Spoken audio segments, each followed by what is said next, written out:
ছিল ছোট্ট একটা হাঁসের দল। তারা একটা গ্রামে থাকত, যেখানে ছিল খোলা মাঠ, সবুজ গাছ আর একটাই প্রিয় জায়গা, পুকুরটা। প্রতিদিন সকালে সূর্য ওঠার আগেই হাঁসেরা দল বেঁধে হাঁটত পুকুরের দিকে। তারা একসাথে কুয়াশা ভেদ করে পুকুরে গিয়ে ঝাঁপিয়ে পড়ত ঠান্ডা জলে, ছপ ছপ ছপ। পুকুর জলে তারা খেলতো, ডুব দিত, ঠোঁটে ঠোঁট লাগিয়ে হেসে উঠত, ঠিক যেন পুকুরটা ছিল তাদের রাজ্য। কিন্তু সেদিন কিছু একটা অন্যরকম ঘটল। পুকুরের জলের নিচে একটা কুৎসিত চোখ খুলল। ধীরে ধীরে ভেসে উঠল একটা বড় কুমির, খুব চুপি চুপি, কেউ টেরো পেল না। হাঁসেরা খুশিতে মশগুল, কেউই বুঝতে পারল না যে বিপদ কাছে চলে এসেছে। কুমিরটা আচমকা পনির ওপর উঠে এলো আর ঝাঁপ দিল হাঁসেদের দিকে। হাঁসেরা চিৎকার করে উড়া শুরু করলো, কে কে, বাঁচাও বাঁচাও। সবাই পালিয়ে গেল, একটা মা হাঁস থেকে গেল পেছনে।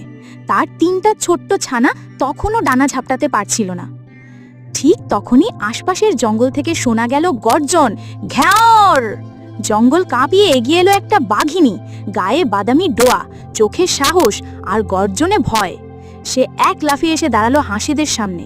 কুমির থমকে দাঁড়ালো, তার চোখে ভয়, বাঘিনীর চোখে ছিল রাগ।